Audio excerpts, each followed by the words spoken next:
This guy wrote the book. It all starts with, and then there was William Donald Schaefer. There's nobody that's impacted Baltimore like William Donald Schaefer. No one. I can't even think of a close second. He served as a demonstration, I think, to a lot of public officials about the kind of outreach that you need to do to the citizens of the city and the citizens of the state. I think for many people, even though he's been governor, he's Mr. Baltimore.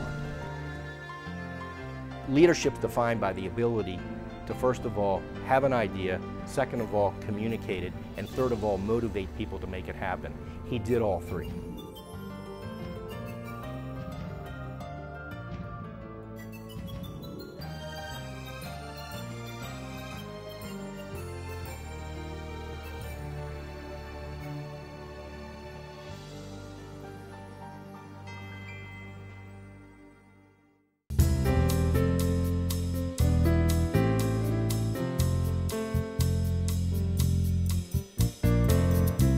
The book has to start with chapter 1, William Donald Schaefer. One of the places where you might think about starting will be causing us all to feel better about ourselves and what we have here.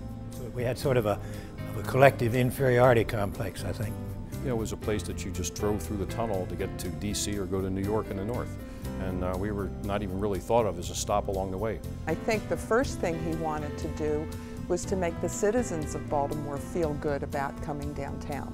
We created events, whether it was Think Pink Day or a festival or a winter activity to bring people out of their houses.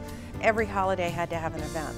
It didn't matter if it was freezing, it didn't matter whether it was snowing, he wanted you to come downtown. I'm mindful that this year's Artscape was a monster success. That started under William Donald Schaefer's watch. At the time, it was pretty bold. Close streets, interrupt people, celebrate the city. The turnaround was really in 1976 for tourism when the tall ships came. Hundreds of thousands of people came from 2 and 3 states away to see the tall ships, and then we said, maybe Baltimore can draw some tourists. I think that was one of the big turning points to expose downtown Baltimore and the Inner Harbor to what was available.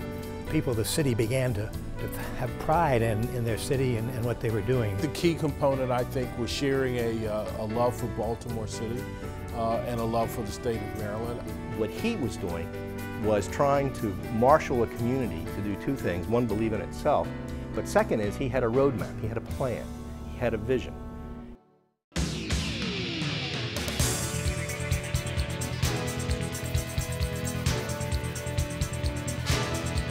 This facility here, the convention center, might not have existed if he didn't have a vision that there was a need to have a gathering place for trade shows and conventions. He knew that if you want to bring people here, you need to have a convention center.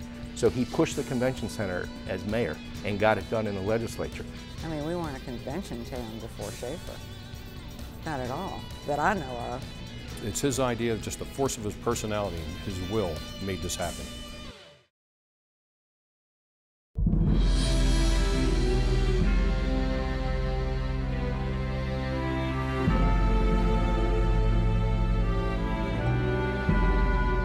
He would talk about how the Inner Harbor was going to attract thousands of tourists from all over the country and all over the world to come to Baltimore.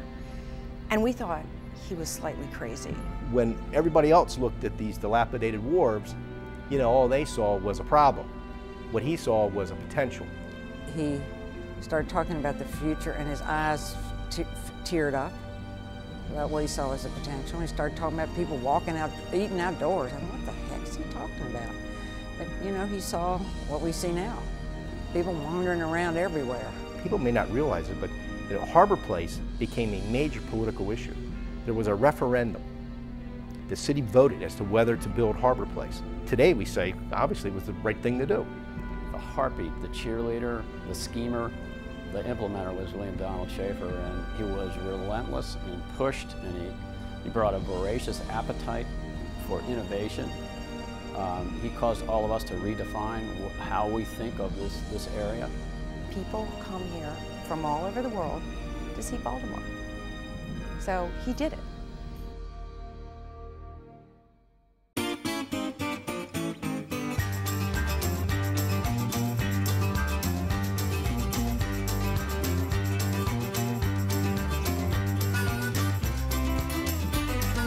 city council was very worried about the city getting involved in building a fish tank, and that's what they called it. And believe it or not, it was very controversial. But he saw the vision of creating the first large aquarium on the East Coast. Isn't that awesome? This poster was done after Mayor Schaefer jumped in the seal pool, as he had promised to do if the aquarium wasn't finished on time, which it wasn't. The bet was he was going to jump in the shark tank, and we told him we can't jump in the shark tank because we pretty much knew what would happen then. And I just thought at the time, he is the ultimate promoter. I mean, if he'll do this when something doesn't work, I think he'll probably do most anything.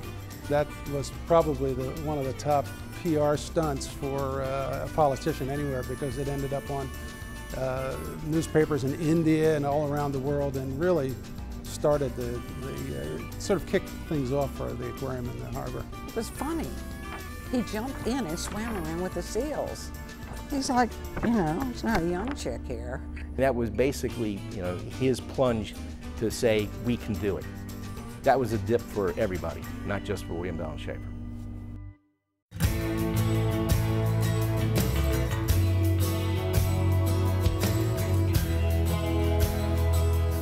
He'd do anything to help you. I mean, if you said, I need to move because of X, Y, and Z, he'd get everybody together. We'd all get in the bus and go to wherever it was and make it and change it and make it right. Underneath all that, you know, get it done and do it now and not good enough and everything, is this really warm, wonderful human being. He is, in my mind, the model for a public servant, what he's done for the city and state.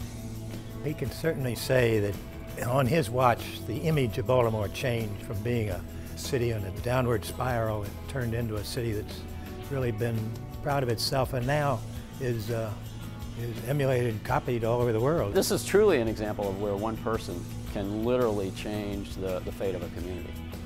It's all about the people, and that's what he concentrated on. He has made it what it is today, which is, to me, one of the finest tourist attractions around.